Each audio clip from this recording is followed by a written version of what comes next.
What is just a placebo effect, but most people don't realize. Story 1. All heal us Balmus. All heal us Balmus. I spend much of my time working with kids on overnight camps. I have occupied many roles, but because I keep my credentials up to date, I'm always one of the grown-ups who is on first aid duty. Well, the first rule of first aid is to take it seriously when a kid is limping because their group is due to hike up a mountain tomorrow. All heal us Balmus works like a charm. Other situations it works in. A kid is crying because they got hit by a ball during games, or are homesick so have a sore tummy. It's aqueous cream with a small amount of eucalyptus essential oil, which has a warming effect and makes it smell medicinal, and it works beautifully. Because of the take everything seriously rule, you do rule out if there's a dangerous injury before you pull out the all heal us. But because we are so super serious throughout, the kids truly believe they're getting proper medicine. Typically you have a kid in the office having ruled out the possibility of hospital, doctor, or camp nurse. It's definitely an all heal us job. You very seriously tell the kid you have a strong cream that will help make them feel better. You pull out the all heal us, which you do need to keep in an official looking tube to keep up the appearance. Put on latex gloves and rub it into the sore place. Of course, rubbing anything that is sore makes it feel a bit better, but at this point, the kid probably needs attention and a bit of feeling special. And in like no time at all, the other 10% probably look at your watch and say now, you say yes. You explain that the powerful cream needs to hug the eucalyptus oil thermal properties are helped by airflow, so you need to move around to get new air around it. The kid is back up and running around with friends. The other 10% probably need a hug.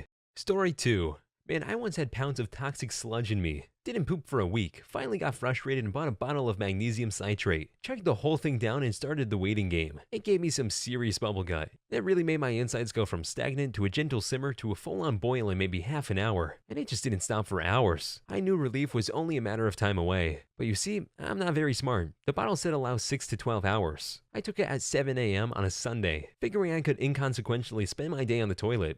1 p.m. rolled around, and though I could feel something cooking, I didn't feel anything priming. 7 p.m. rolled around, still lots of bubbling but no progress. Midnight rolled around and I finally said frick it, I'll probably end up pooping my entire bed in my sleep, but I have to work in the morning. Alarm goes off at 6 a.m. I fell and more horrifyingly, looked pregnant. Still no poop. That's when I knew something was wrong, but I had a busy day of work ahead of me and I figured I'll get it checked at lunch. Made it to work at 7, opened my laptop, closed my laptop. It arrived. And it was not willing to wait. I duck-waddled to the bathroom, saw someone was in the stalls, apologized to him and let loose the first of what would be many installments of Pneumatica. If you've ever pooped several pounds of toxic sludge out in a day, I'd recommend avoiding such a situation. It was not fun. Story 3. When I was about 6 or 7 years old, I woke up in the middle of the night to a giant daddy long legs on the wall right above my head. I ran out of my room absolutely terrified and told my mom I would never sleep in there again because the spiders were going to crawl all over me as soon as I fell asleep. I guess after 2 nights of sleeping on the couch cushions besides my parents' bed, they had had enough and decided to figure something out. They went out and bought special spider spray that would keep all the spiders away. There was a tiny little hole in the drywall at the top corner of the ceiling, and I told them that's where they were getting in, and they had to spray there. So my mom sprayed the spider spray in the hole and plugged it with tissue paper, and then sprayed all over my room.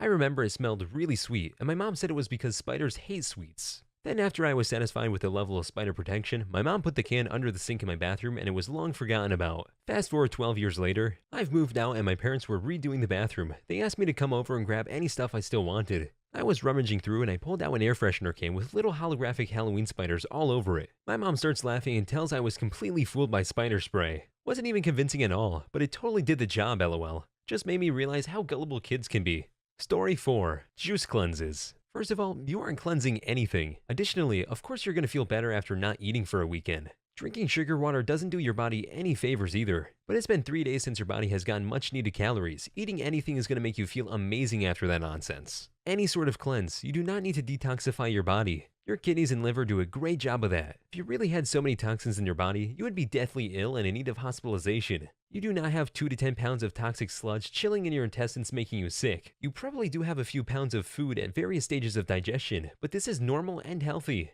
Digestion is a process that takes time. So if your undigested food moves right along and doesn't spend any time sitting in your digestive tract, your body wouldn't have the chance to extract the energy and nutrients locked in that food. Constantly pooping your bed, man. If you have pounds and pounds of toxic sludge stuck in your intestines, then you should see a doctor as soon as possible, because you likely have a bowel obstruction. The guy who wrote about his sludge needs to read this right away.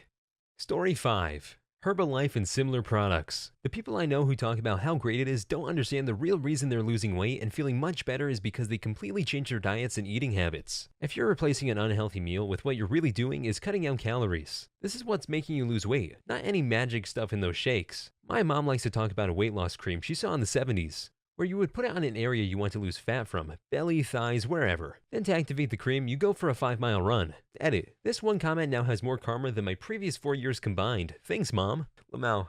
It's hilarious that some people would go on a run to activate a cream, but say no to going on a run. It directly tells them that running is a good choice.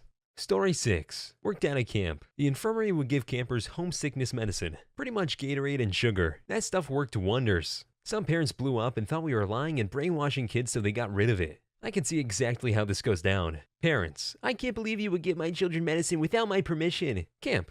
It's sugar water. Parents feeling stupid but refusing to swallow their outrage. How dare you deceive my child? Same parents. Kids these days are helpless and entitled. My kids pre-K had magic tissues for when the kids cry. These tissues are so magic that they're able to disguise themselves as common Kleenex. The only way to tell the difference, in fact, is the magic sticker that has written on it, magic tissues. Some kids determined to be big kids requested the regular tissues. Truly brave. I am a big kid, and I would never pick the regular ones if I had a choice. Story 7. I used to play a game called Evolve, and my daughter asked about it, and I told her I'm a monster hunter. She said, why are there still monsters in my room then? I got this super serious look, told her to stay right there and don't move, and ran upstairs like life depended on it. Spent about 10 minutes lifting weights and doing a couple push-ups. Came back down and said as seriously as I could, there's no monsters in your room now. And she hugged me really big and didn't worry about it for a long time after that. Good dad. Story 8. Balance bracelets. The power of magnets. Or BS, we can't be sure. The theory behind them is that the magnets do something to the iron in your blood and gives you benefits. While extremely powerful magnets can affect your blood, the ones in the scam bracelets are stupid jewelry for old people. All hail effect at all. They're just stylish, stupid jewelry for our new god magnet. All hail our new god magnetron.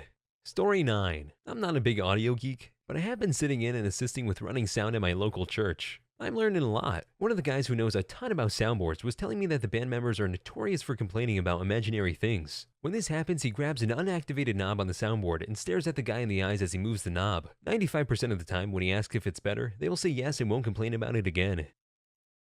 Story 10. Radio waves normal frequency causing illnesses. There was a radio tower put somewhere near people's houses. When they started complaining about headaches, fevers, and other symptoms, the reaction from the company running the tower: just wait until we turn the thing on. Edit. Bad grammar. Edit 2. Yes, it's a nocebo. I know by now. Story 11. Pacifiers. My 2-month-old thinks he has my boob in his mouth, but I'm actually sitting 10 feet away checking emails. What a freaking dumb A. God, what a little idiot. Hope you guys enjoyed the video. Please like and subscribe for more videos to come, or else this spider will be in your bed tonight.